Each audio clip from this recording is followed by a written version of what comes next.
Authentic রাখছে। আমার কাছে এই জিনিসটা ভালো লাগছে, উনি কোনো ফেক ক্রিম দেয় নাই, ডালডা দেয় নাই, যা দিছে রিয়েল হুইপ ক্রিম দিছে। এটার দাম তো প্রাইস তো 100 টাকায়। 100 টাকা হিসেবে কেকটা কি আসলে মজা? ওকে, 100 টাকা হিসাবে এই কেকটা ওরতি। বিকজ অফ দ্যাট আপনি একটা শোরুমে যাবেন ব্র্যান্ডের, টেস্টি ট্রিট বলেন, মিস্টার বেকার বলেন, কুপার্স বলেন, ওরা ইচ্ছা মতো ওদের প্রফিটটা কেটে নিচ্ছে। কিন্তু আমার সবচেয়ে বেটার লাগতেছে সিমে আপু যদি 2 দিন পরে এই আমাদের মতো মধ্যবিত্তদের ব্যথা না বুঝে প্রাইস হাই করে দেয়, তাহলে আমরা কষ্ট পাবো।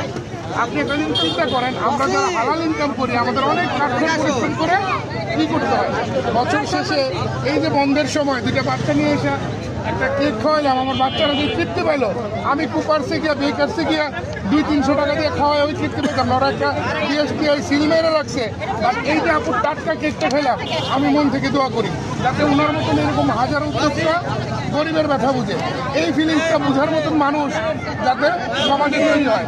সবাই কিন্তু কোটিপতি না, মানুষ বুঝতে হবে যে সবাই খাইতে পারে, তার প্রতি আল্লাহর রহমত থাকে। আমরা সুদূর বাংলাদেশের শেষ সীমানা, যেখানে হাজার হাজার লক্ষ লক্ষ মানুষ ঘুরতে যায়, দারুচিনি দ্বীপের